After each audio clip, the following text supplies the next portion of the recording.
unos minutos atrás con Nicolás un tema que es importante porque va a definir esta clase. Y es la siguiente. Nos quedarían exactamente 4 clases, pero el lunes es feriado, porque el día 20 de noviembre es el Día de la Soberanía Nacional, aquel día en el cual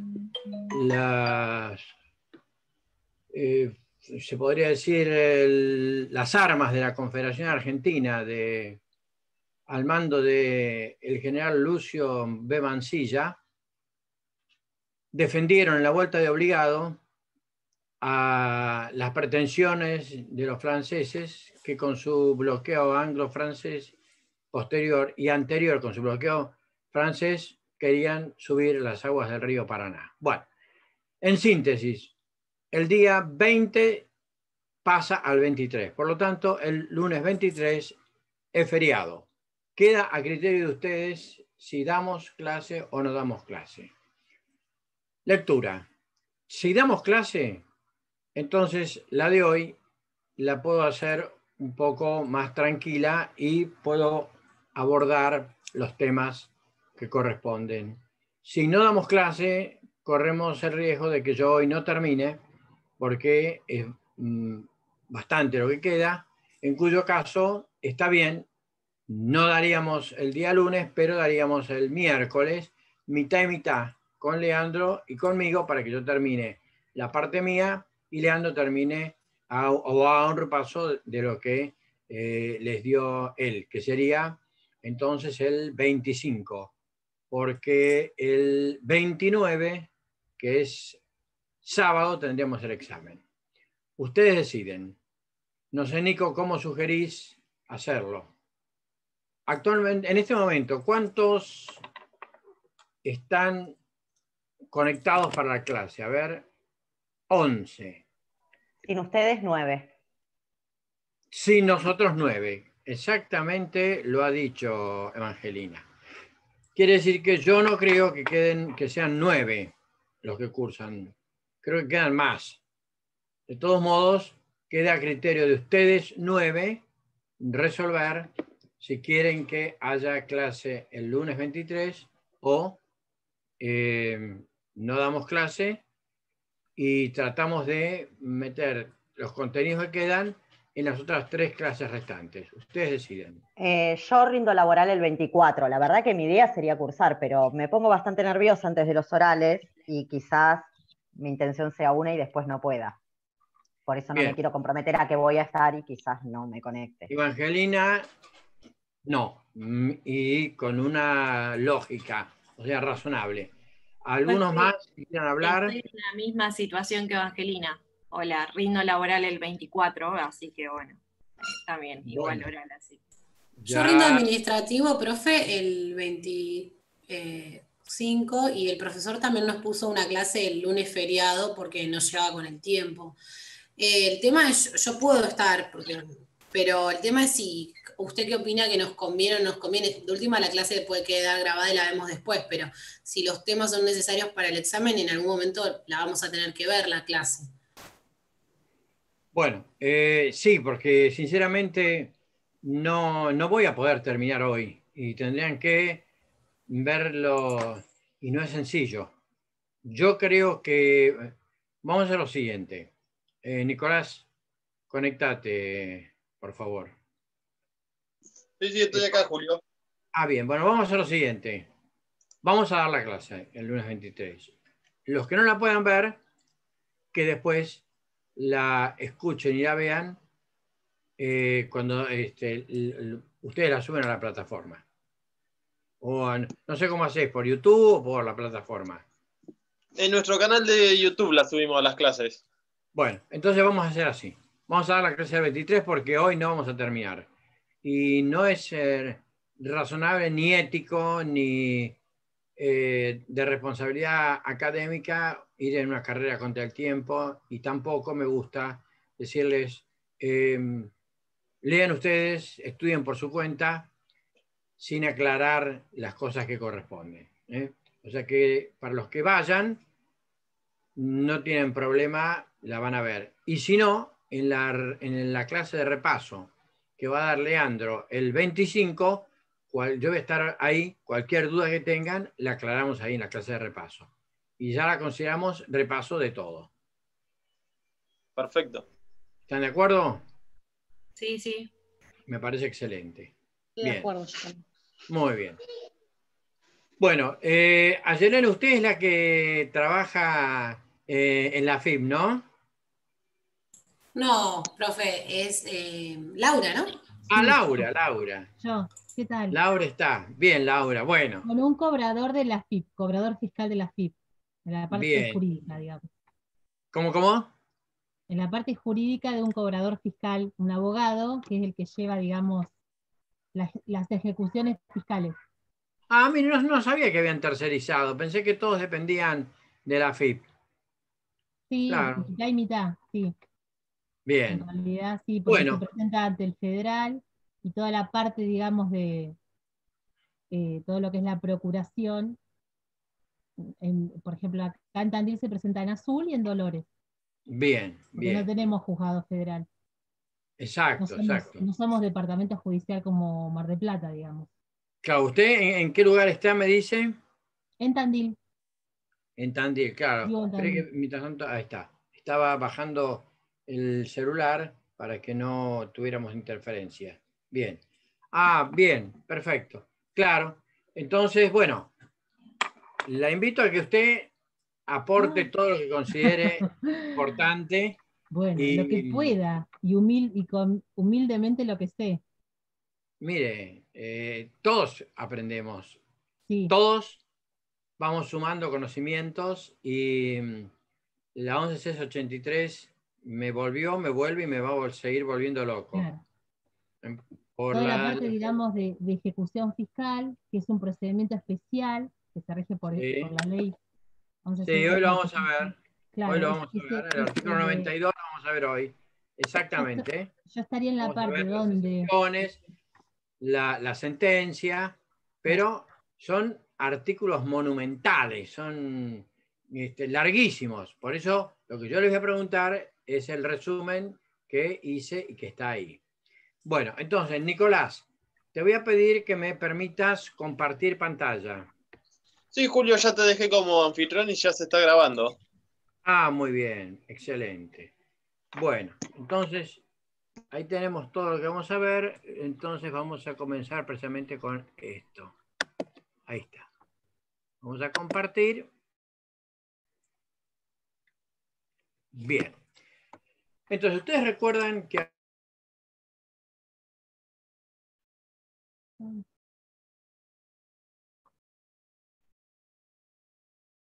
¿Se tildó? ¿Qué pasó? la dirección de las facultades que tiene el administrador federal y yo acá me aparece una leyenda y ustedes disculpen si llega a pasar algo. Dice que mi conexión de internet es inestable. Así que esperemos no tener problemas y poder seguir bien. Recién no lo escuchamos lo que dijo, nada. Recién ahora Por volvió la eso. conexión. Bien, por eso aclaré que eso que apareció ahí, no quiero que tengamos problemas. A ver. No, Bien. profe, a veces se va un poco y después vuelve, no se haga problema.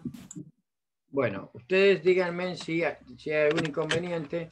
Yo estoy tratando de... Porque acá hay un problema. Ahí está, a ver. Un problema con el enchufe. Ahí está, ahí quedó bien. Bueno, entonces, tenemos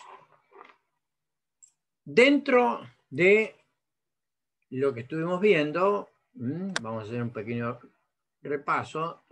Cuando comenzamos a hablar de administración tributaria, dijimos primero concepto, segundo rasgos distintivos, tercero órganos de aplicación y ahora vamos a ir a los deberes formales de la relación tributaria y las facultades de verificación. Yo he tratado de ser lo más preciso posible porque esto no es la materia que ustedes tienen en el plan nuevo y no es lo que yo doy en la Universidad Atlántida, que doy derecho tributario y derecho, o sea, derecho finanzas y derecho tributario. Que ahí sí entramos en una cantidad de conceptos y de análisis. Esto es muy puntual. Y entonces, lo que puso acá el programa, o quienes hicieron el programa, que hablan de la administración tributaria, niveles de administración en la estructura federal, lo que interpreto es lo esencial. Entonces, existen deberes que tenemos todos los sujetos pasivos, o sea, los administrados, de colaborar con la administración pública respecto a la actividad recaudatoria. Bien, esos deberes están en el artículo 35 de la 11683, que es lo que vamos a ver ahora. Está, bueno, bien ahí. Vamos a ver ahora el artículo 35. Esto lo voy a preguntar, por eso, pero voy a preguntar lo que dice ahí. Dice, facultades de los funcionarios y empleados de la Administración Federal de Ingresos Públicos. Bien, dice, la Administración Federal de Ingresos Públicos tendrá amplios poderes,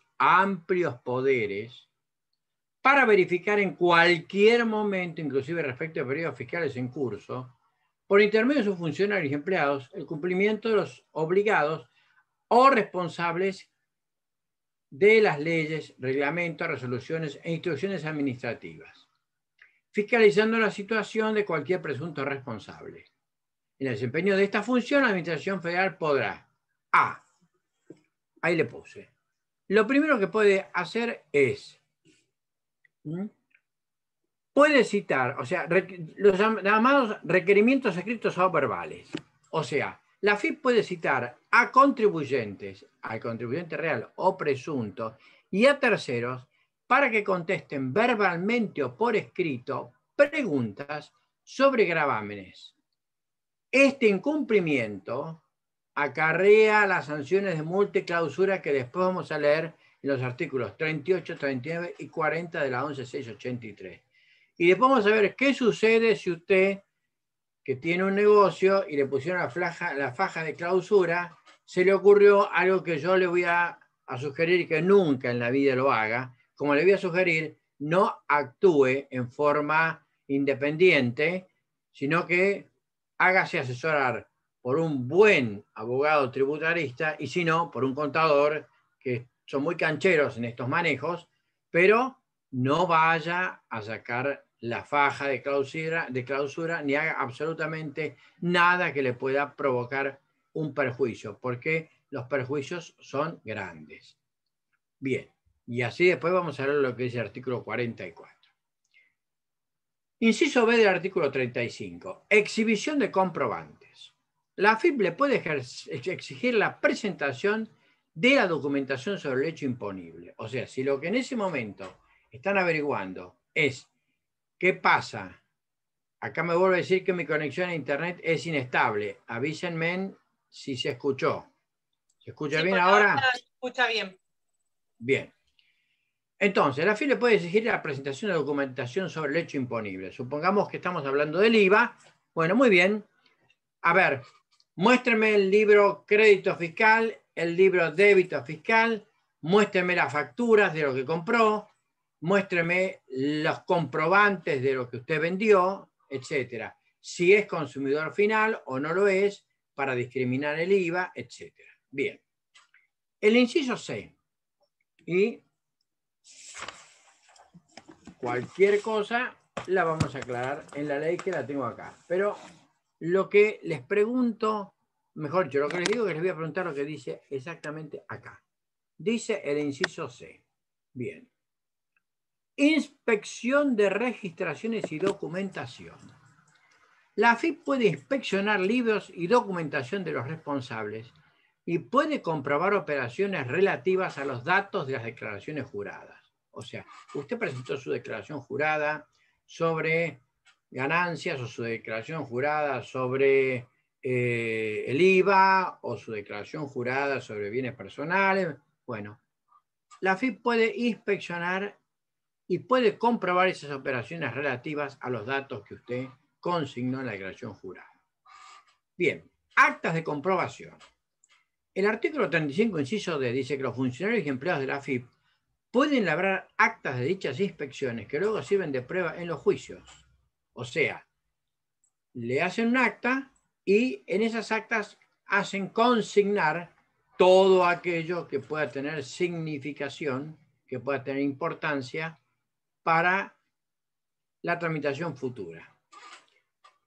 Auxilio de la fuerza pública. El artículo 35, inciso D, dice que los funcionarios de la AFIP, en el ejercicio de estas inspecciones, pueden solicitar el auxilio de la fuerza pública.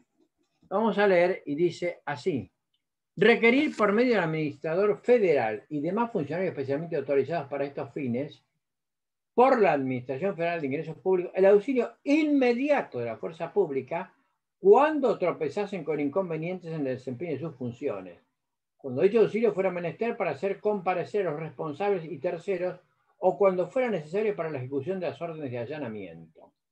Dicho auxilio deberá acordarse sin demora, bajo la exclusiva responsabilidad del funcionario que lo haya requerido, y en su defecto el funcionario o empleado policial responsable de la negativa u omisión incurrirá en la pena establecida en el Código Penal.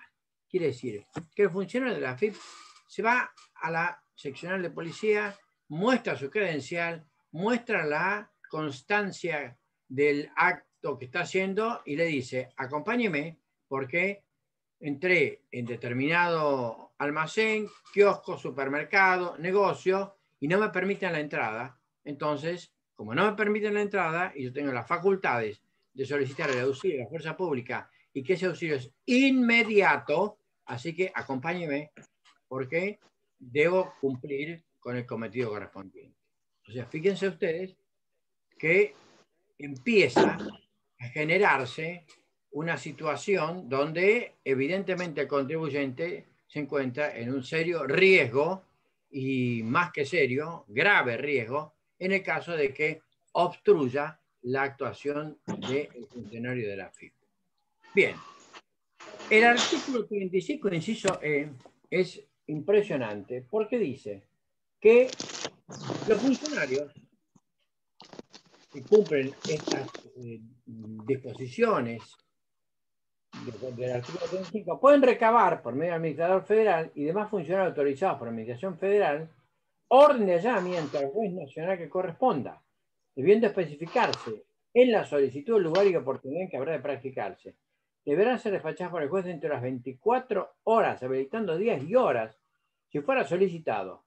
En la ejecución de las mismas será de aplicación el artículo 224 y siguientes del Código de Procedimiento Penal de la Nación. Fíjense, quiere decir que pueden ir hasta un sábado, porque esté o no esté el juez, siempre hay algún funcionario o alguien que es llamado por el personal correspondiente y le solicitan en 24 horas la orden de allanamiento para el local de venta de artículos del hogar que va a ser allanado. O sea, un sábado, un domingo, días y horas inhábiles.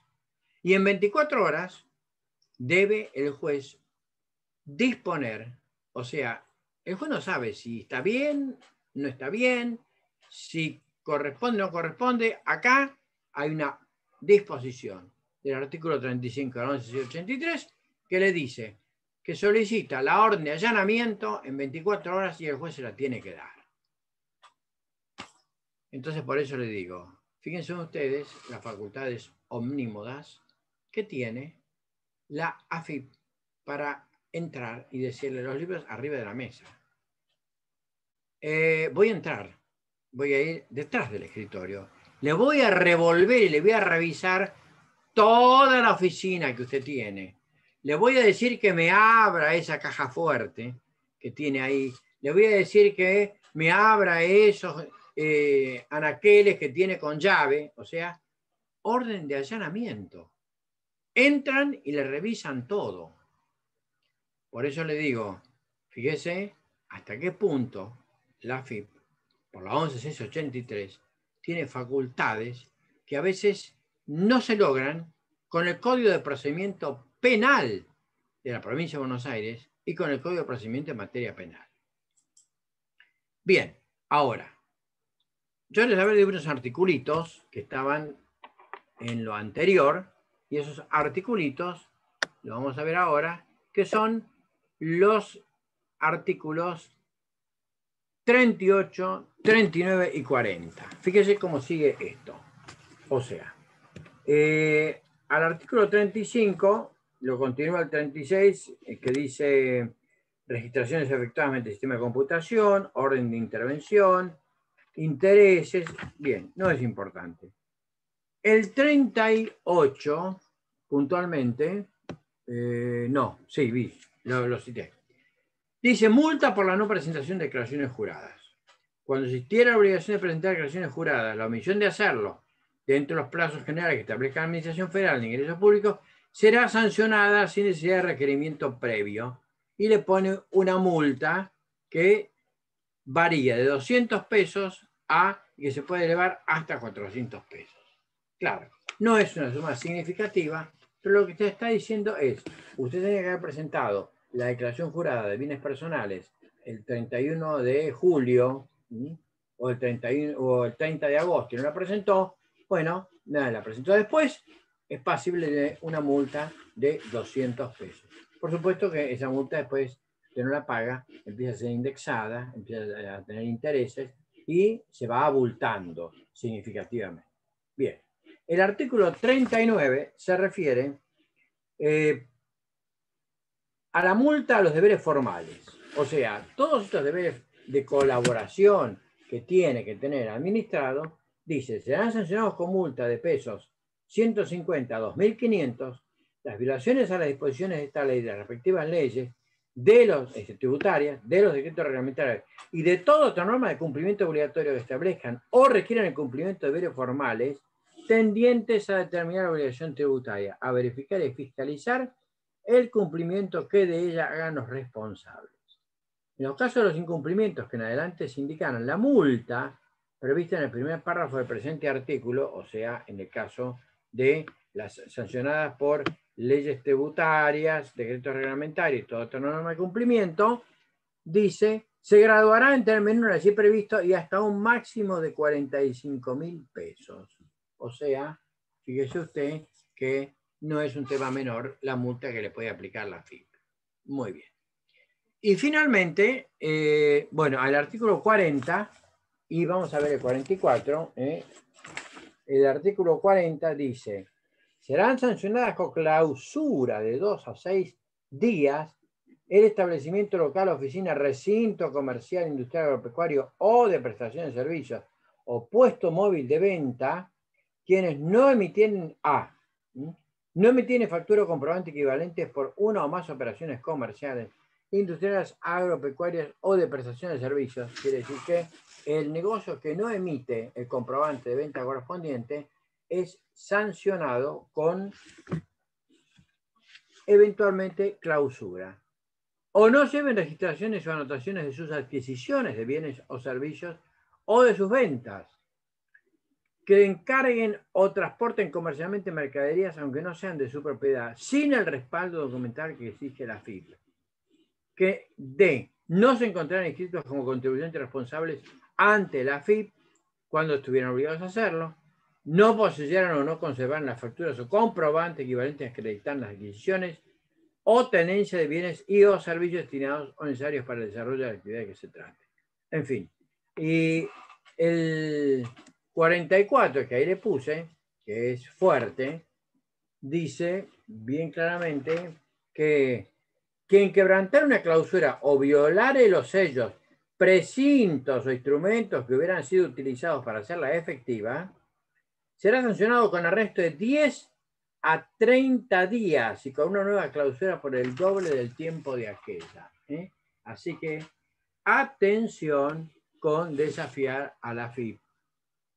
Lo que hagan, háganlo siempre debidamente asesorados, porque estas facultades que tiene la FIP las hace cumplir y las aplica.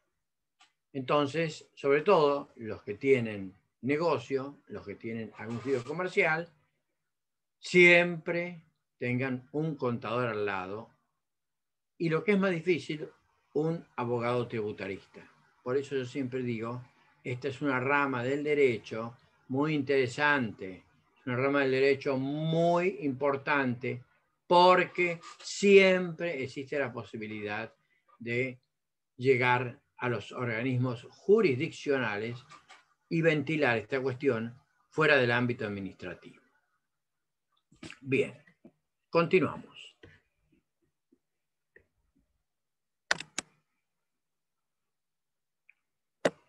Determinación de la obligación tributaria. Bien, para Giuliani von Rusch, consiste en el acto o conjunto de actos emanados de la administración de los particulares o de ambos coordinadamente, destinados a establecer en cada caso lo siguiente. En primer lugar, la configuración del presupuesto de hecho. O sea, recuerden que cuando hablamos de que hay una obligación tributaria, existe un presupuesto legal y un presupuesto fáctico. El presupuesto legal es lo que dice la ley. El presupuesto fáctico es el hecho imponible. Entonces la configuración del presupuesto de hecho es la configuración del hecho imponible. Bien, la medida de lo imponible, o sea, cuánto es lo que va a pagar y el alcance de la obligación. Bien. ¿Cuál es la naturaleza jurídica del acto de determinación? Es de carácter declarativo, no constitutivo. Solo sirve para reconocer la obligación preexistente. Esto es muy importante porque quiere decir que esto se va a debatir, se va a discutir después en el ámbito jurisdiccional. El procedimiento de determinación es de tres tipos. Primero, determinación por el sujeto pasivo, que es realizada espontáneamente por el deudor o responsable. ¿Cómo se hace? A través de la declaración jurada. Después lo vamos a ver tranquilamente. La determinación de oficio que realiza la administración, cuando no está convencida de lo que usted escribió, y la determinación mixta, que es la realizada por la administración con la colaboración del sujeto pasivo. Muy bien. Vamos a la común. Supongo que se trate de primera anticipo del IVA y usted hace la declaración jurada del IVA. O bien que se trate de bienes personales o que se trate de ganancias. Entonces, procede la determinación del sujeto pasivo. Vamos a ir bajando acá, bien, para que se vaya viendo, mediante la declaración jurada. Un sistema por el cual se impone a los contribuyentes la obligación de declarar hechos imponibles y el deber de liquidar el cuanto. Muy bien. La declaración jurada debe estar firmada, así lo dice el artículo 11 de 11.683 y el 28 del decreto reglamentario del año 79. La declaración jurada está amparada por el secreto fiscal. Bueno, esto es muy relativo, porque hoy las declaraciones juradas, ustedes saben muy bien que las de los funcionarios públicos deben ser publicadas, deben ser exhibidas y usted entra en una página y se encuentra con las declaraciones juradas de los funcionarios, porque está establecido así. Es más, cuando ustedes estudiaron la 24.156, que es la ley de administración financiera y de los sistemas de control, recordarán que una de las funciones más importantes de la Auditoría General de la Nación es la relativa a la obligación que le impone a cualquier funcionario de la Administración Pública Nacional que en el término de 48 horas de asumir presente una declaración jurada. Y después existe la obligación de presentar declaraciones juradas de forma anualmente. Bien. Entonces, no le gustó al fisco lo que usted presentó y entonces decide que va a hacer una determinación de oficio. Concepto. La determinación de oficio es el acto administrativo con el que culmina el procedimiento de verificación de la obligación. Así lo dice el artículo 16 de la 11.683. ¿Cuándo procede la determinación de oficio? Bien, cuando es impugnada la declaración jurada presentada. ¿Qué métodos o cuáles son los métodos que tiene la AFIP para esto? En primer lugar, el llamado directo, que es sobre base cierta, por el conocimiento directo de los hechos imponibles. Y hay otro que es estimativo presuntivo, que se maneja por la llamada base presunta, por indicios o presunciones. Por ejemplo, usted viene y me declara esto de bienes personales, me declara esto de cualquier negocio, me declara esto de su actividad comercial, pero sin embargo yo veo que usted acá tiene varias personas y a las que les paga varios salarios. También por otro lado veo que usted recibe mucho más de lo que está declarando. Alquileres, veo que usted tiene algunos inmuebles que no consigna y percibe montos de alquiler, etc. Bien, el procedimiento está en el artículo 17, no lo voy a leer, lo voy a simplemente a referir acá. Se inicia con una vista que se le da al responsable o contribuyente. El contribuyente tiene 15 días hábiles para efectuar el descargo y ofrecer y presentar pruebas. Y en tercer lugar, el juez administrativo dicta una resolución administrativa. Esa resolución debe ser fundada, debe determinar el monto de la obligación y debe intimar el pago en 15 días. Bien, sobre esto hay una vía recursiva. Y esa vía recursiva está en el artículo 78 de la ley. Dice, contra dicha resolución procede dentro de los 15 días de notificado. Y usted tiene ahí, además, un recurso de reconsideración ante el superior. Si la resolución la dicta el director general de la DGI, entonces, como es un director, usted arriba lo tiene al administrador federal, quiere decir que puede solicitar una reconsideración.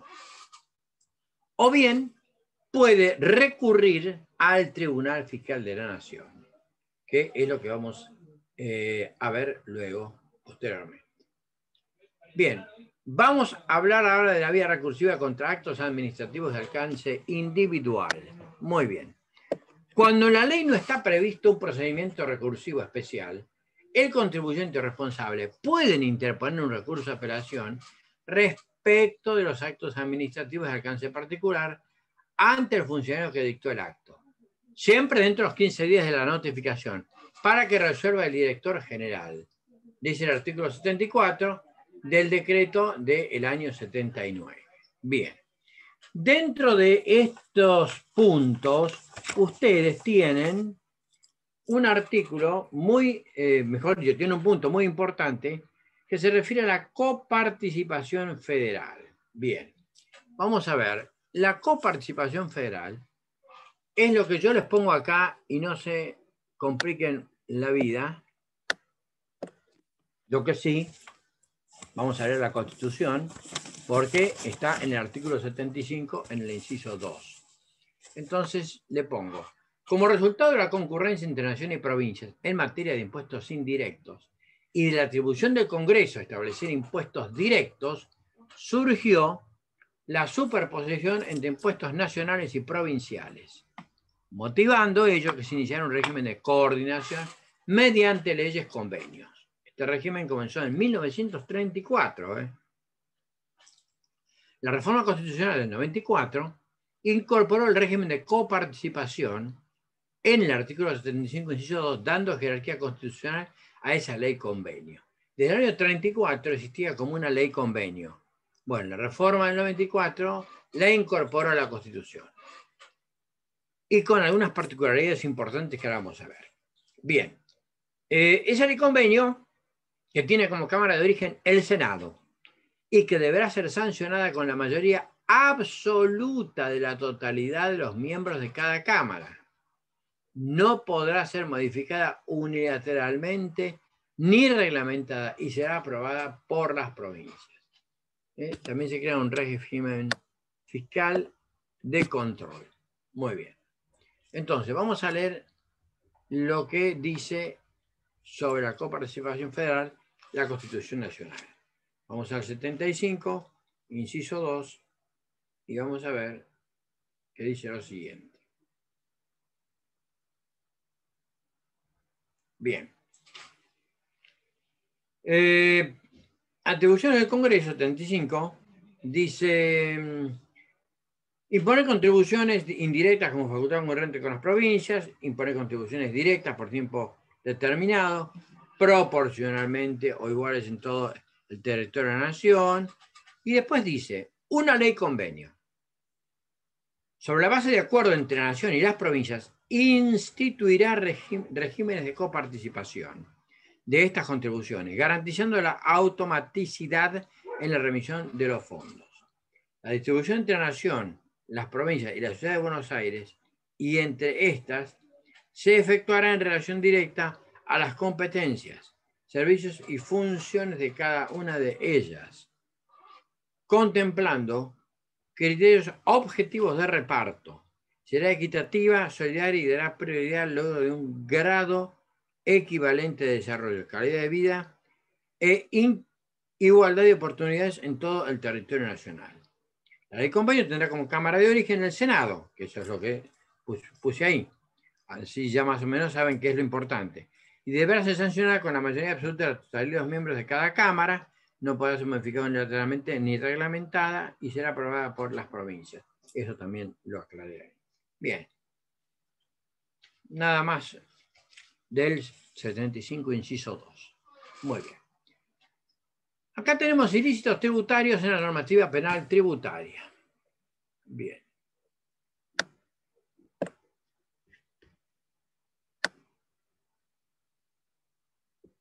Vamos a ver una serie de ilícitos.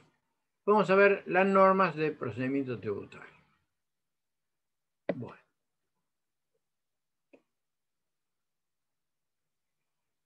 Me fui muy abajo. Vamos a subir un poquito. No.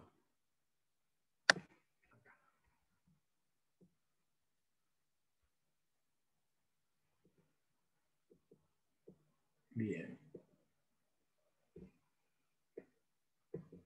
Estamos en... Terminamos la coparticipación federal y ahora sí... Ilícitos tributarios. Bueno, evidentemente hay estudiantes que no han cursado penal. Esta unidad es introducción al derecho tributario. Entonces lo que yo les pongo acá es lo esencial.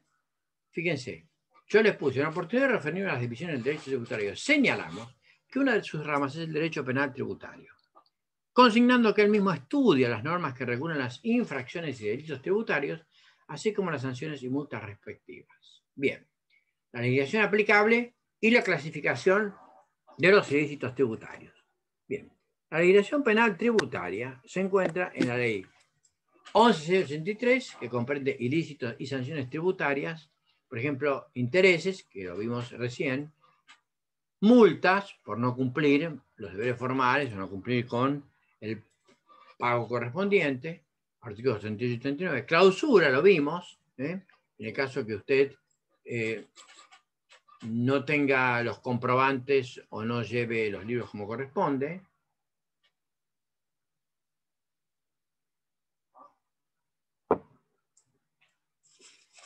E incluso, usted tiene una... Profesor. Sí. Sí, ¿cuáles serían las multas que corresponden si no se declaran todas las actividades que realiza la persona, las actividades no declaradas, y por eso tiene diferentes ingresos?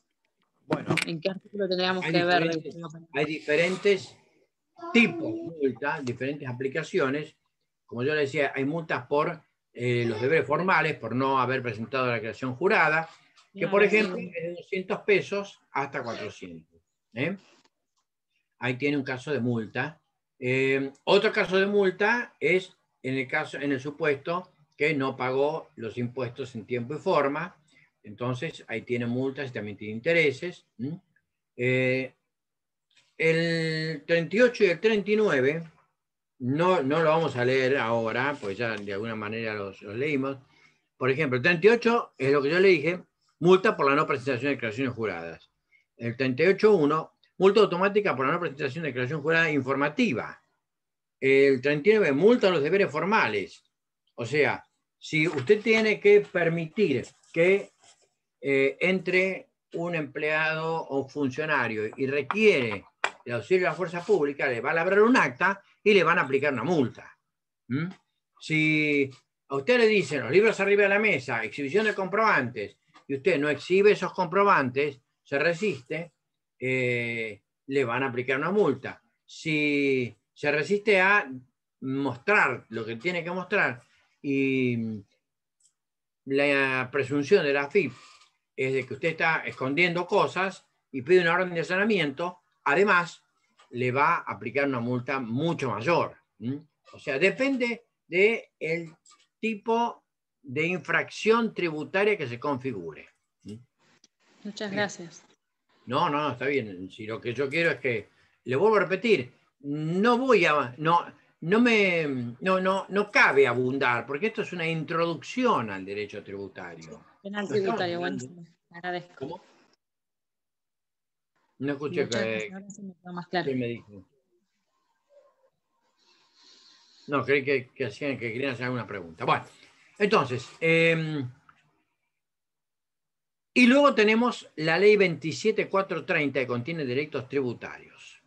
Esta ley, y luego está el Código Aduanero, que no lo vamos a ver, porque ya sería entrar en demasiado, pero que sepan que todo lo que tiene que ver con materia de importación, exportación y de impuesto de aduana está reglamentado y regulado en el Código Aduanero. Bien. Acá hay algo que es muy importante y para los que no estudiaron penal o no la rindieron, no les va a ser difícil porque esto ya está en la esencia de la Constitución Nacional. Aplicación de los principios de derecho penal y procesal penal. Fíjese, el primer principio en materia de derecho penal tributario, porque hay una discusión que yo no los voy a hacer entrar, que dicen que a esto hay que llamarle derecho penal tributario y otros dicen que hay que llamarle derecho tributario penal.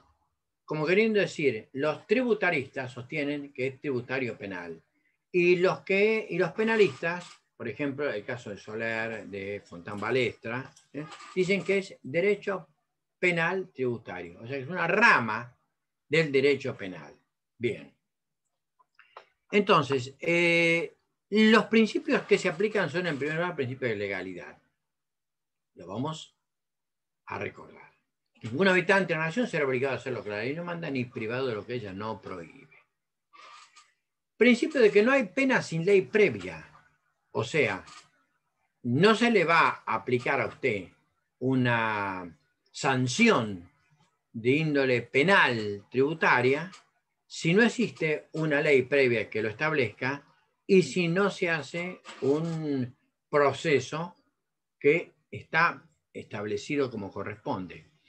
Y esto está en el artículo 18 de la Constitución Nacional. Ningún habitante de la nación será penado sin juicio previo fundado en ley anterior al hecho del proceso. Esa es la esencia. Bien.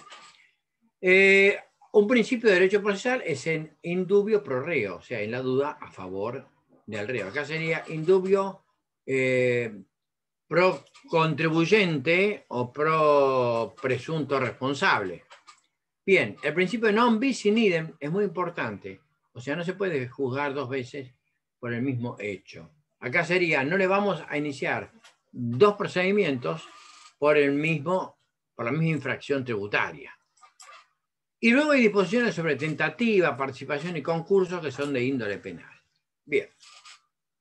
Los ilícitos tributarios están contenidos en la Ley Penal Tributaria y Provisional 27.430.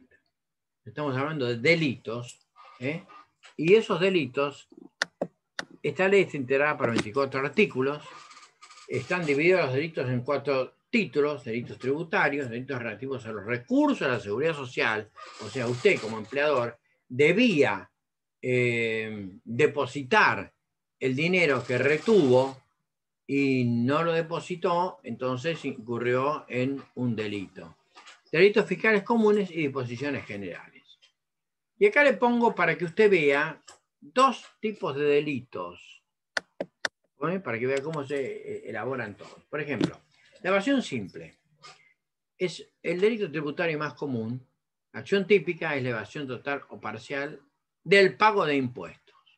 Y dice, será reprimido con prisión de 2 años a 6 meses, a 6 años, el obligado que mediante declaraciones engañosas, ocultaciones maliciosas o cualquier otro ardido engaño, sea por acción o por omisión, evadirá total o parcialmente el pago de tributos por más de 1.500.000 pesos por cada tributo y por cada ejercicio anual. Profe, estarían todos presos en este país. Esto es súper fantasioso. ¿Quién habló? No, yo Ayelén, pero a mí no me da ticket nadie. O sea, es una risa esta ley, profe. No tenga ninguna duda que es una risa esta ley. Nadie va. Mire, la primera ley penal tributaria salió en el año 92. ¿Sabe usted quién fue el único que fue preso? El dueño del famoso Ski Ranch, un personaje que estaba vinculado al elenco menemista, y le deben haber hecho un pase de factura muy fuerte, porque no conozco ninguno. Es más, hace 3 años atrás, a un personaje que en la época de Menem no existía y comenzó a existir, que se llamaba, tenía mucho que ver con la obra pública, ahí en Dolores o Chascomús. Ya ahora me voy a acordar el nombre. Había defraudado el IVA en una cantidad impresionante de dinero, y sin embargo le dieron una prisión en suspenso. Américo Gualtieri, ahí está. Este es un personaje que debía haber ido preso por mucho tiempo, porque se quedó con... él jugueteaba mucho con el tema del IVA. Bueno, defraudó al fisco en millones de pesos, y hubo un proceso acá en Mar del Plata, en la Cámara Federal, y Américo Gualtieri fue sancionado a una prisión en suspenso de 2 años. ¿Dónde fue la plata que tenía que haber ido al fisco? No lo sabemos. Tal vez está en paraísos fiscales, tal vez está en algunos departamentos en Miami o en España. Así que es como dice Ayelén.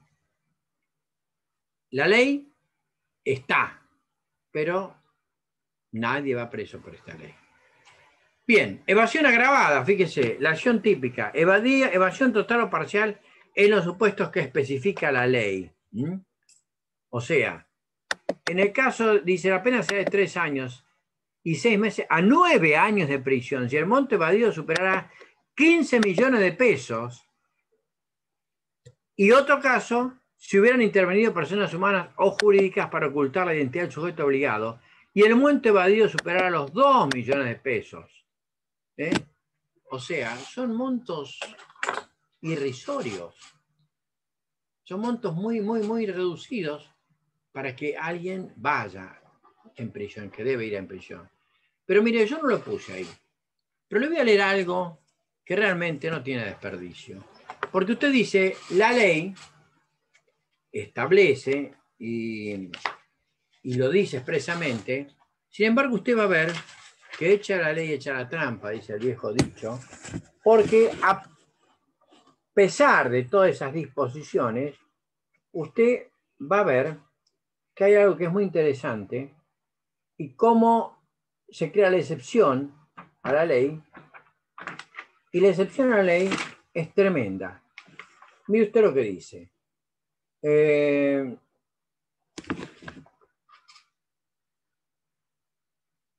Dice, se refiere a la denuncia penal. Dice, el organismo recaudador no formulará denuncia penal cuando surgiere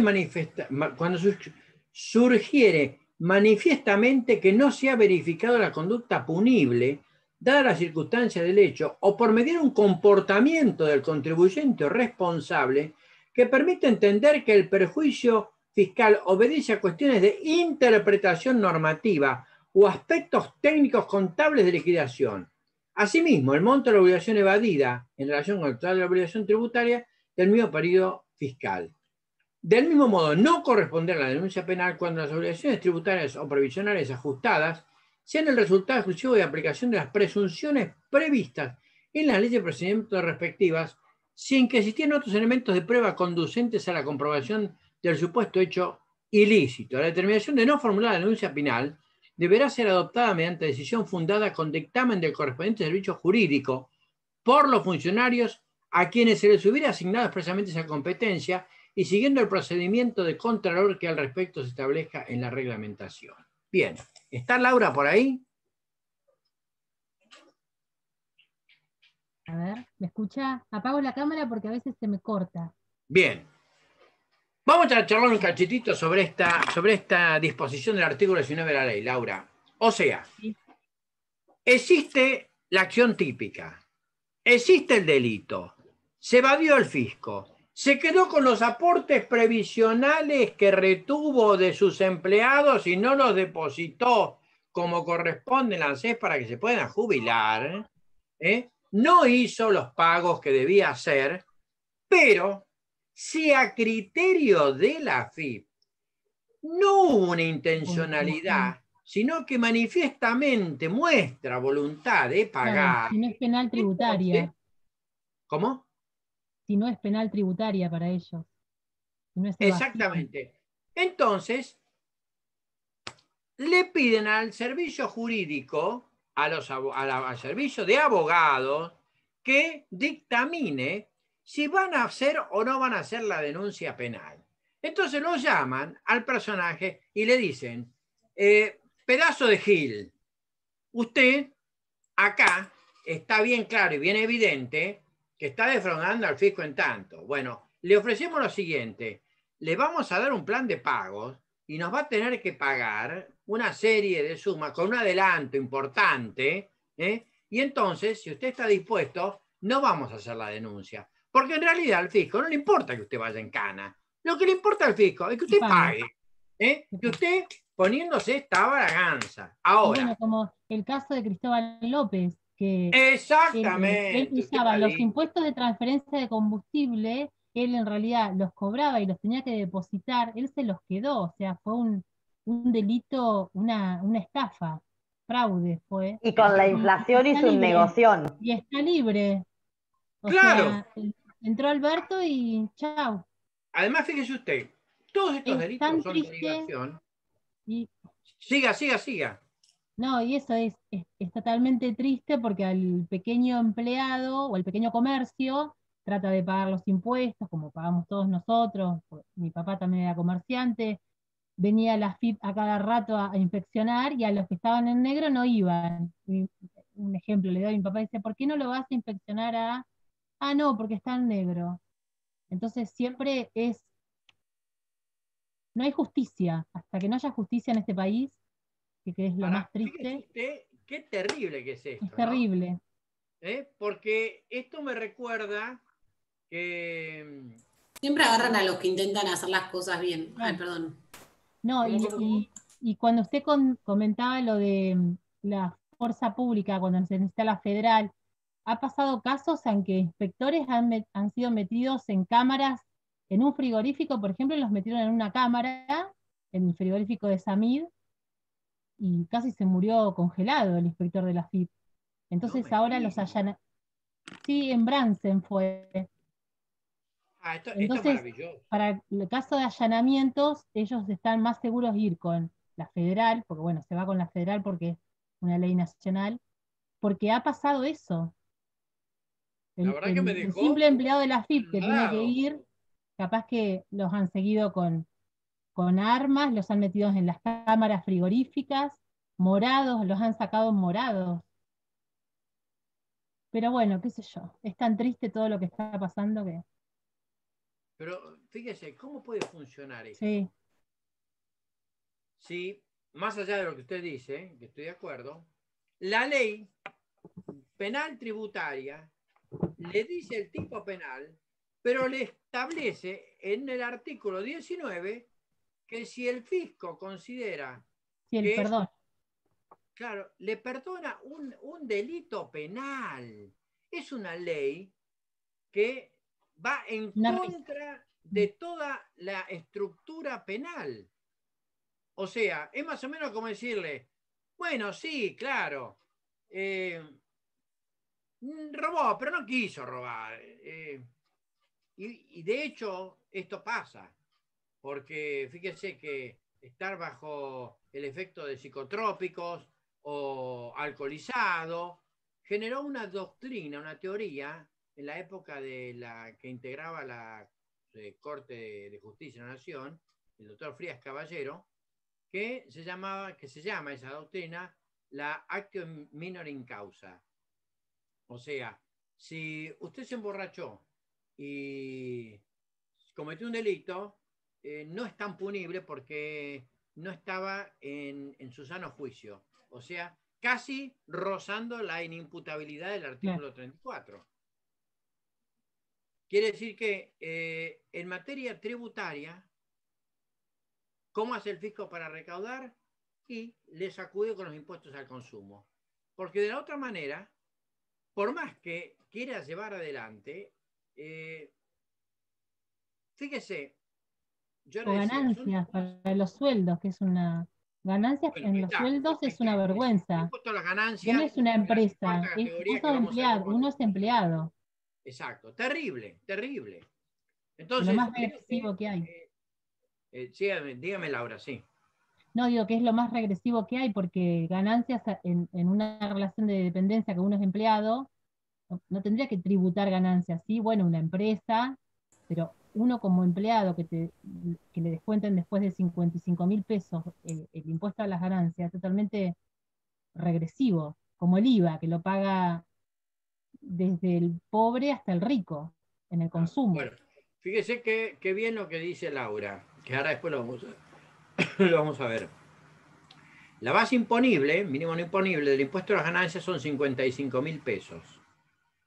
Dígame, ¿cuánta gente, una familia de 4 personas puede vivir hoy con 55.000 pesos?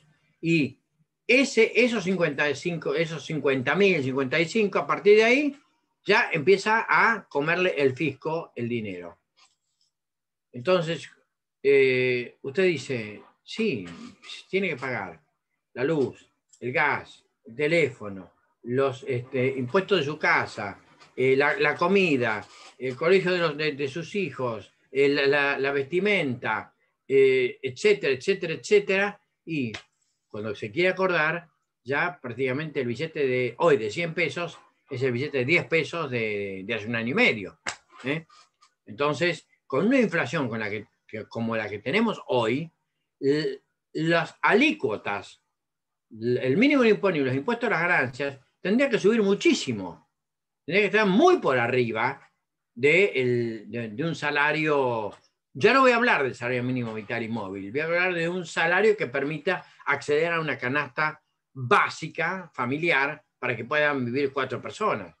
Que no sucede, por eso normalmente trabajan 2 en la familia y alguno deja de estudiar para poder incorporarse también al mercado de trabajo, y si lo encuentra, porque ni hablemos, por lo menos en Mar del Plata es terrible, así que, bueno, como ven hay mucho. Profe, una pregunta antes de continuar. ¿El número de la ley es, porque yo tengo la 24769 o la 27430? No, 27430.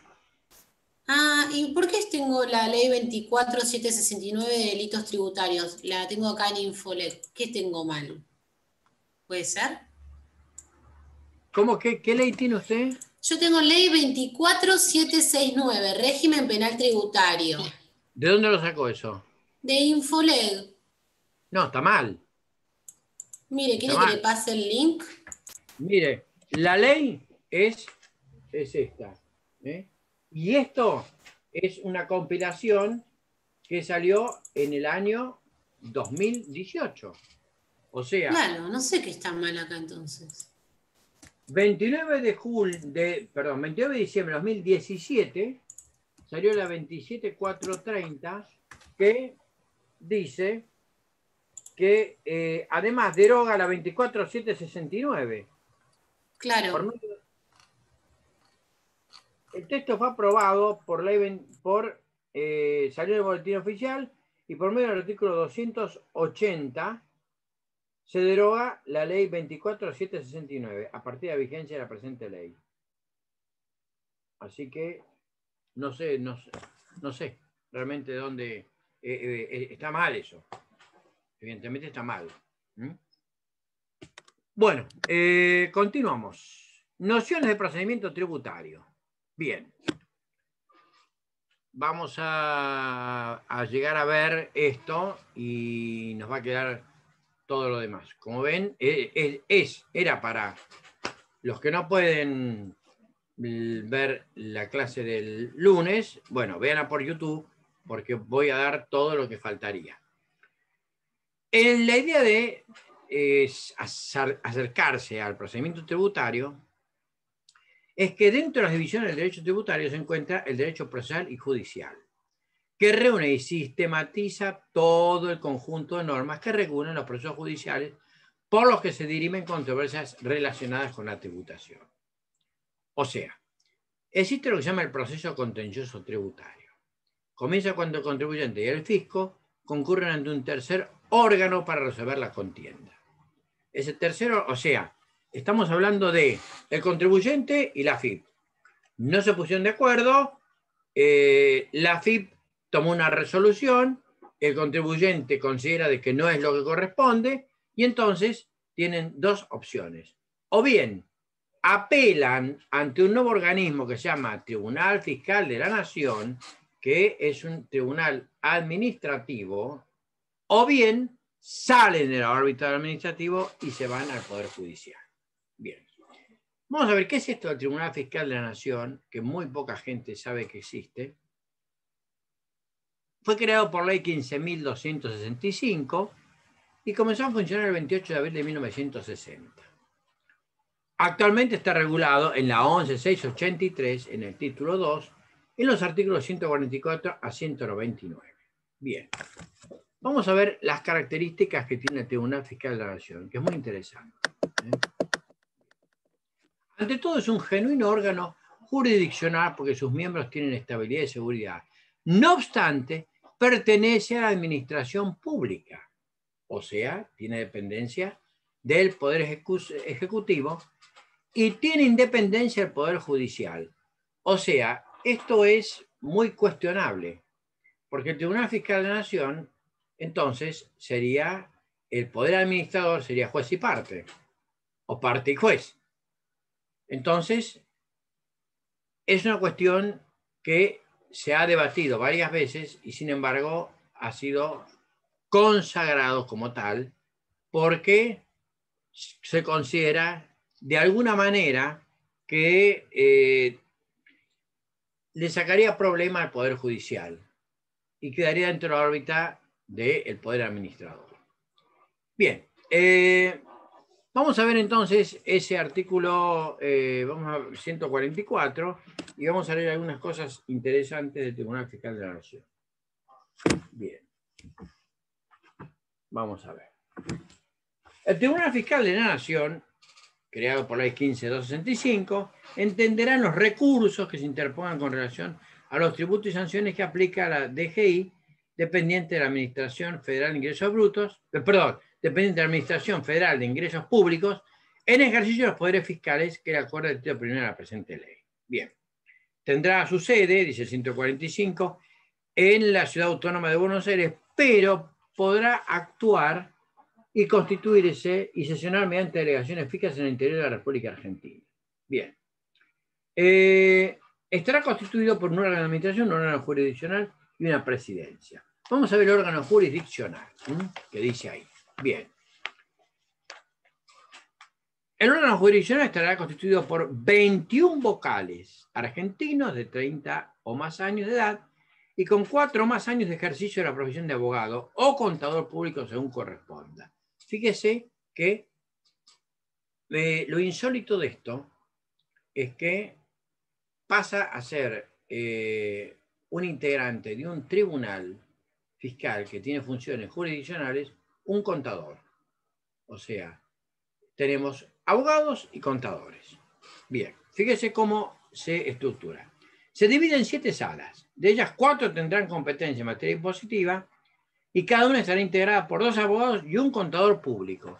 Quiere decir que todo lo que se resuelve en materia de la DGI y que se agotó ante el administrador federal puede llegar por vía de apelación, de recurso de apelación, ante el Tribunal Fiscal de la Nación y caer en una de las 4 de las 7 salas que tiene.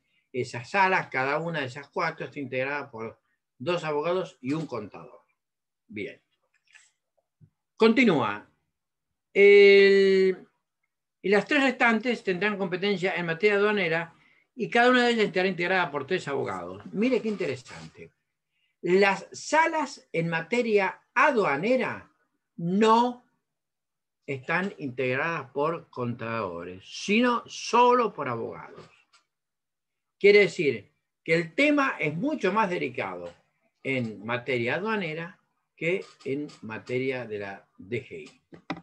Bien. Cada vocal será asistido en sus funciones por un secretario, con título de abogado o contador. Los vocales desempeñarán sus cargos en el lugar para el que hubieran sido nombrados, no pudieron ser trasladados sin su consentimiento. Bien. Artículo 146.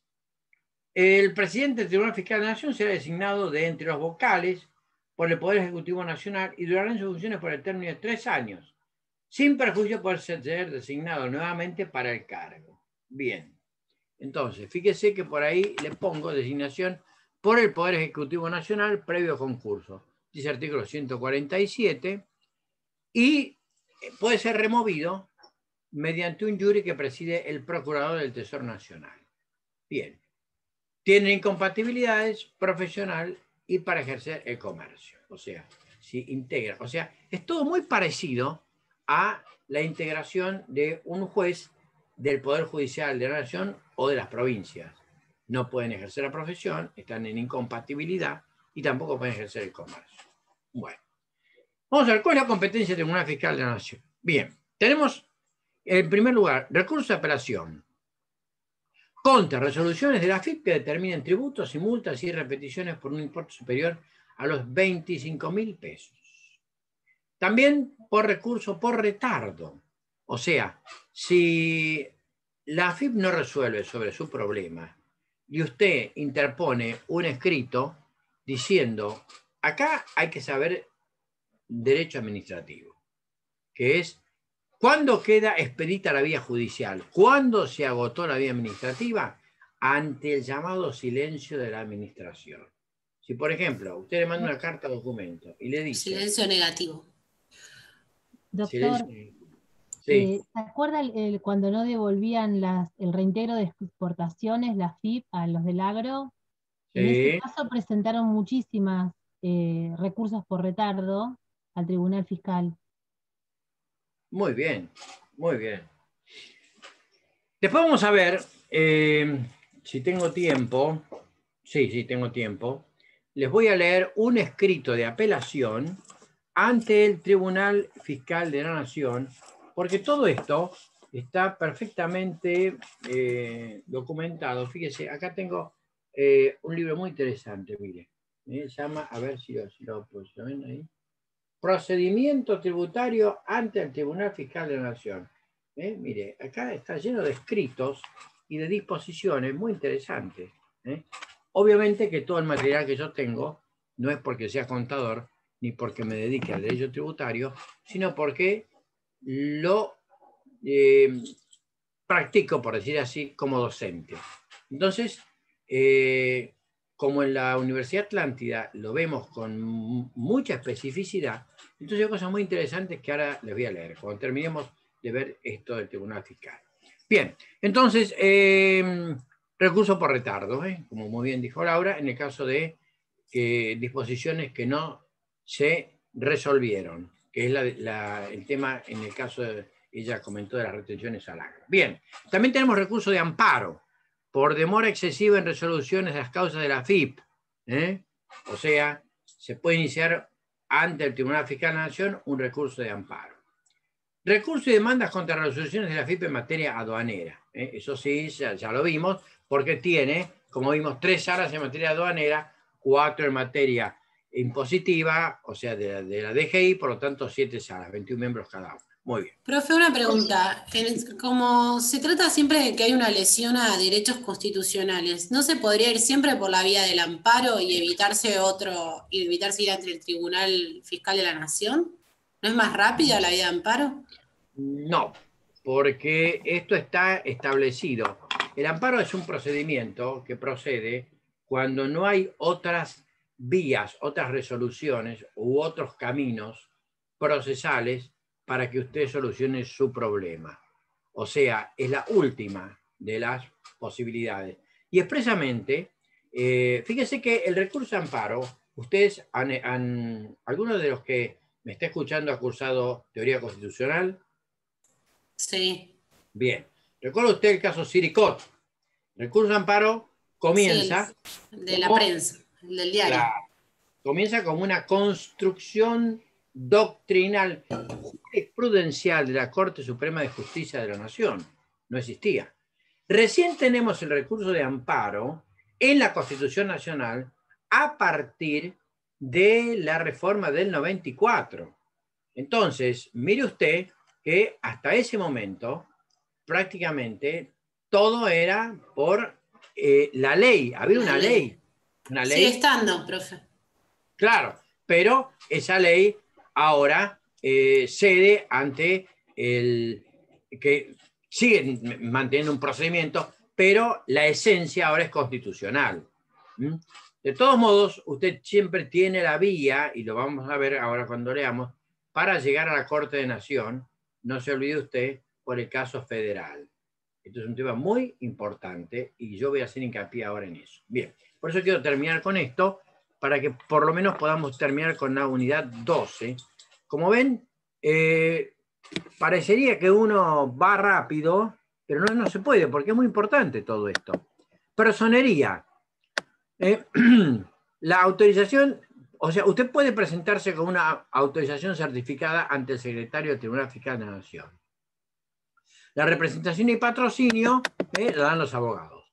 El recurso se interpone por escrito dentro de los 15 días de notificar la resolución administrativa de la AFIP y usted tiene que ofrecer la prueba y acompañar la testimonial.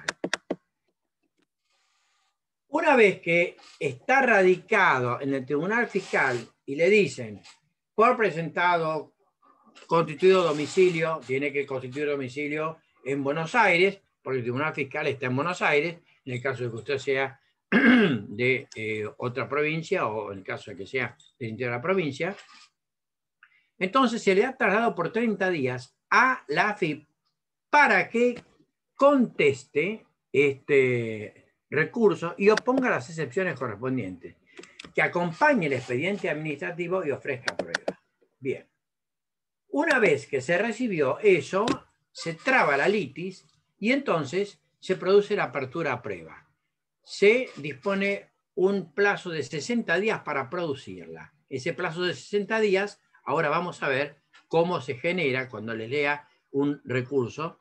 Y dentro de los 10 días, una vez que se terminó el término de prueba y se certifica el vencimiento del término de prueba, se puede hacer alegatos dentro de los 10 días.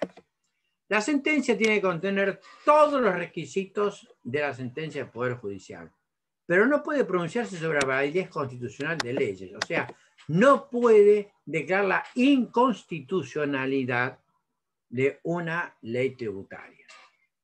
Sí se puede referir a la jurisprudencia de la Corte Suprema de Justicia de la Nación. Puede decir, como esta disposición o esta ley tributaria ya fue declarada inconstitucional en determinado caso, entonces, de acuerdo a la jurisprudencia de la Corte, nosotros adherimos a eso y sostenemos que se aplica ese fallo, pero no en forma aislada. Bien. De la decisión del Tribunal Fiscal de la Nación, usted tiene un recurso de revisión y apelación ante la Cámara Nacional dentro de los 30 días de que es notificado. Bien. No vamos a entrar hoy en el juicio de ejecución fiscal,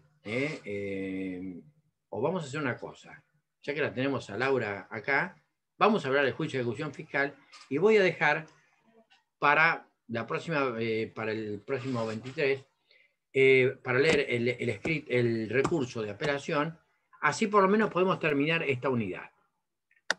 El juicio de ejecución fiscal, llamado también juicio de apremio, es el procedimiento mediante el cual el fisco reclama el cobro judicial de tributos, anticipos, actualizaciones y multas. El procedimiento se encuentra en el artículo 92 de la ley 11.683 y también está en el Código Fiscal de la Provincia de Buenos Aires para lo que corresponde a ARBA. El título ejecutivo es la boleta de deuda que expide la AFIP. La intimación, se hace la intimación de pago. Por ejemplo, les voy a leer un... Mire, acá tiene, por ejemplo, un abogado, como el abogado para el que trabaja Laura, promueve un juicio de apremio y promueve, fíjese, ahí tiene. Promueve un juicio de apremio y además pide un oficio. Señor juez, bueno, tal y tal, abogado, caja tanto, inscripto. Esto es porque yo lo doy en Mar de Ajó, este tema, en tributario, como les dije, y también en Dolores, en la Universidad Atlántica de Argentina. Y la vez pasada vino un estudiante y me trajo esta fotocopia. Como lo acredito con la copia adjunta a la Municipalidad de la Costa, con domicilio en la Avenida Costanera 8001 de Mar del Tuyú, me confirió mandato para representar el juicio. En su nombre inició juicio de apremio contra el señor Tanto por el cobro de pesos. En ese momento eran 5.138 con interés y costas por tasas de servicios generales, alumbrado, barrido y limpieza, conforme los montos y conceptos detallados en la liquidación adjunta. El pago de esta deuda fue reclamado infructuosamente en sede administrativa. Mi mandante se encuentra exenta del pago de impuestos y tasas. Asimismo, se acordó con la Caja de Abogados el pago diferido del anticipo de la ley 6716. Fue un derecho de mi parte, me he puesto en la ley tanto, ordenanzas generales. Por lo tanto, solicito que me tenga por presentado parte y por constitución de domicilio. Se oficia a la Dirección Provincial de Catastro para que remita copia de la cédula catastral del inmueble y se autorice para el licenciamiento a tales y tal y firma. O sea, está pidiendo que se libere un oficio porque lo que va a solicitar es el mandamiento de intimación y pago. Y obviamente que si no prospera cuando salga el mandamiento de intimación y le termina pidiendo el remate del inmueble. Por eso le está pidiendo la cédula catastral, porque además de ahí surge que quién es el propietario de alumbrado, barrido y limpieza. El propietario del inmueble que debería pagar alumbrado, barrido y limpieza. Bien. Entonces, como le digo, se intima el pago. Si paga, se termina el juicio. Si no paga, queda citado de venta. La excepción a las citaciones de venta que puede oponer el ejecutado dentro de los 5 días son pago total documentado. Por eso, aceptemos que durante al menos 5 años desde el plazo de prescripción, guarde todas las boletas de deuda, porque si a la AFIP se le cayó el sistema, se chisporroteó algo, lamentablemente va a tener que pagar. O espera documentada. No, ¿cómo me van a venir a mí a cobrar si yo estoy dentro de una moratoria? Entonces, salió una moratoria porque yo no pagué los aportes previsionales o no los deposité, los que le retuve a mis empleados. Entonces, en esa moratoria, a mí me dieron un plazo y suele suceder, que realmente es increíble, como yo le decía, estas son todas derivaciones del delito de estafa y otras defraudaciones del 172 del Código Penal. Bien, entonces tiene un plazo de hasta 6 años. Quiere decir que si usted tiene un margen de 10 años de plazo para pagar y usted dejó de pagar a los 6 años, más allá de que ya no le va a aplicar ningún delito penal, la AFIP va a tratar de convencerla para que refinancie la deuda.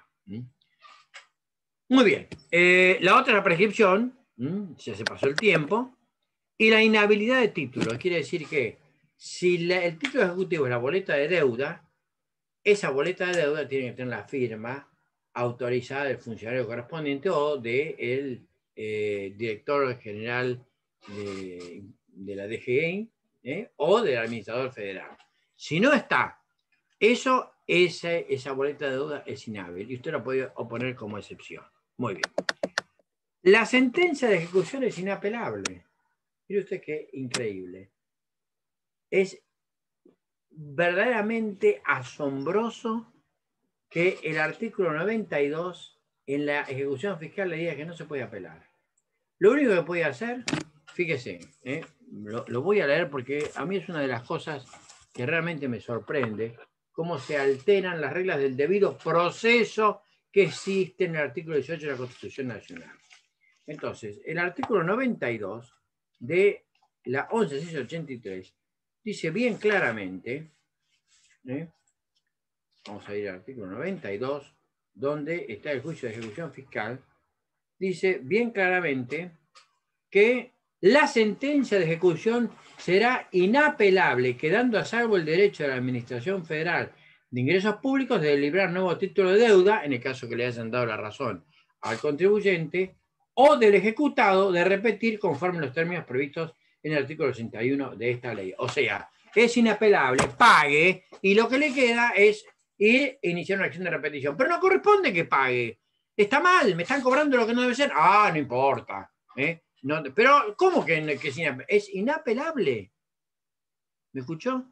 La sentencia de la FIP en el juicio de ejecución fiscal es inapelable. No Eso es existe. terrible. Ni en el proceso judicial siempre hay una forma de cuestionar algo. ¿Se da cuenta? Por eso los invito a que lean ese artículo 92, que es larguísimo, pero cuando lleguen a esto, piensen que por eso les dije que esta ley, la 1183, es una ley que va en contra de todos los principios del debido proceso. El artículo 18 de la Constitución Nacional es bien clara.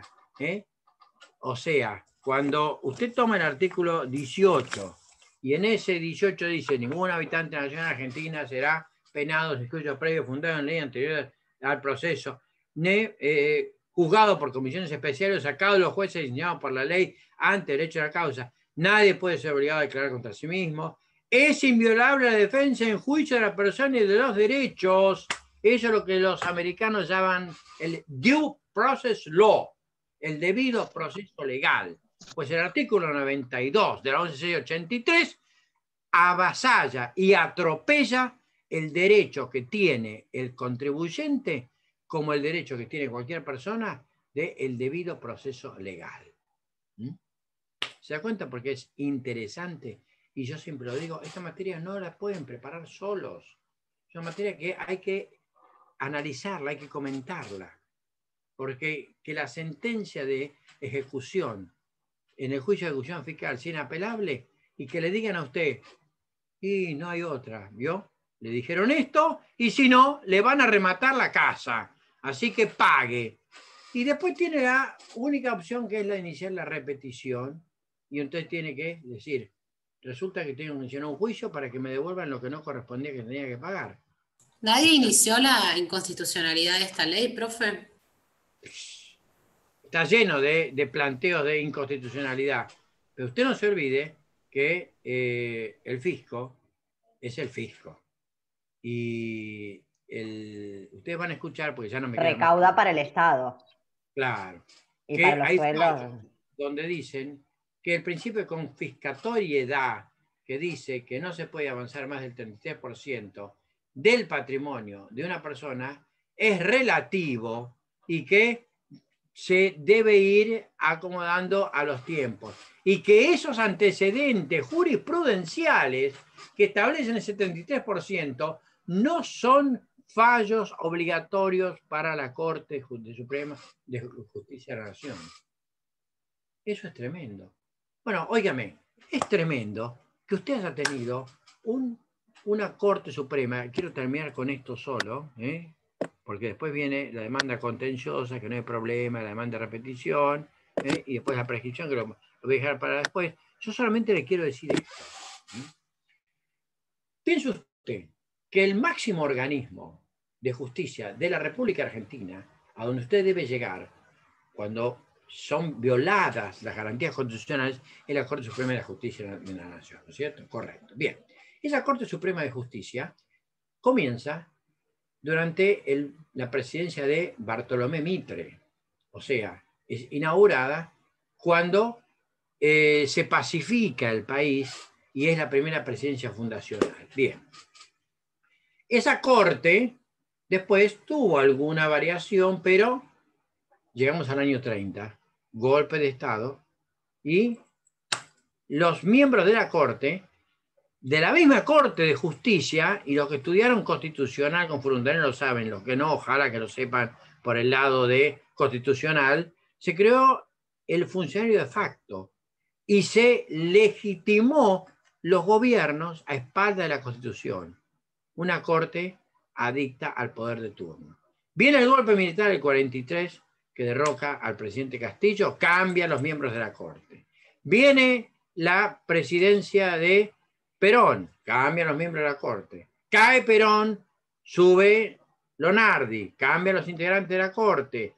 Sube Aramburu, cambia a los integrantes de la corte. Viene Frondizi, cuando termina Libertadora, cambia a los integrantes de la corte. Después viene el gobierno de Guido, se mantuvieron. Viene Ilia, cambian los integrantes. Golpe militar de Onganía, con la revolución argentina, cambian los integrantes de la corte. Después viene el gobierno de Cámpora Solano Lima, cambian los integrantes de la corte. Después viene el golpe del 76 con Videla, cambian los integrantes de la corte. Vuelve la democracia con el 83, como eran jueces designados por un gobierno de facto, cambian los integrantes de la corte. ¿Se da cuenta? Entonces, no tenemos lo que decía Alexis Tocqueville en su gran obra What is Democracy? ¿Qué es la democracia? O la democracia en América. El Poder Judicial es el verdadero guardián de la Constitución. ¿Qué Poder Judicial podemos tener si nuestra Corte Suprema de Justicia de la Nación está siendo permanentemente modificada por los gobiernos de turno? Entonces, es muy difícil tener seguridad jurídica en un país donde el Poder Judicial no tiene la misma importancia de poder que tiene el Poder Ejecutivo y el Poder Legislativo. Y entonces, el artículo primero de la Constitución Nacional, que dice: la Nación Argentina adopta para su gobierno de forma representativa, republicana y federal, quiere decir republicana, división de poderes, es simplemente un código o una esperanza de ilusiones. Terminamos así. Espero. Doctor, una consulta quería hacerle, porque en la parte que habló de los ilícitos, Sí. hay el detalle que hace a continuación no está en el Word que está subido en el campus. Capaz que sea. Bueno, entonces, bueno, faltaría ese pedacito. Puede ser que, bueno, pero no se haga problema por ese pedacito, porque basta que usted, no voy a preguntarles las acciones típicas, porque hay muchos que no han dado derecho penal, y entonces sería, usted si dio penal sabe que el delito es una acción típica, jurídica y culpable. Entonces, los que han dado penal saben lo que es una acción típica. Los que no han dado penal no les puedo pedir, porque todos estos son derivaciones de delitos de estafa y otras defraudaciones. Así que no se preocupen por esos dos. Yo era por las dudas, porque por ahí si no Leandro nos lo podía pasar, Pero, si no se nos manda cosas y eso. No hay problema. Lo copié, si querés te lo paso, lo tipié. Lo tiene grabado igualmente. Buenísimo. Lo tiene grabado. Bueno, No sé, chicos. ahí le puse en el chat, doctor, ahí le puse en sí. el chat un fallo que hubo contra la FIP contra una empresa, y después esa empresa pidió la inconstitucionalidad del procedimiento, lo ganó, y de ahí en más, a partir de ese fallo que se sentó jurisprudencia, AFIP contra Intercop, la AFIP no puede trabar embargos ante, como lo hacía antes, presentando la demanda con la boleta de deuda. De ahí en más tiene que esperar el despacho del juez, y recién ahí, porque antes tenía facultades exorbitantes en las cautelares. Muy bien. Usted eso lo puso Bueno, en pero Arba también. Sí, Claro, bueno, lo primero que hace te embarga antes de iniciarte la demanda. sí, bueno, pero no obliga, la jurisprudencia de la Corte no obliga ni Claro. siquiera a la Suprema Corte de la provincia. Y así Claro. desde ese fallo ahora lo respeta y cuando presenta la demanda con la boleta de deuda no traba embargo hasta tanto el juez no lo declare, digamos, porque antes se presentaba la demanda y se embargaba enseguida. O sea, Antes es una de notificar. excepción al 92, al artículo 92. Exactamente, exacto. Bien. ¿Usted dónde puso ese fallo? El chat, lo escribí en el chat, no sé si quedó. A ver. AFIP contra Intercop. Si no, le voy a pedir No sé si que, porque me interesa buscar ese fallo, que se lo pase. lo paso a Leandro si quiere. Se lo pase, exactamente. Páselo por favor a Leandro, que yo lo quiero rastrear ese fallo. Buenísimo, gracias. Bueno, muy bien. Bueno, chicos, el miércoles con Leandro, entonces. Chao, profe. Chao. Gracias. Muchas gracias. Hasta luego. Gracias, profesor. Hasta luego. Gracias. Nos vemos. Hasta luego.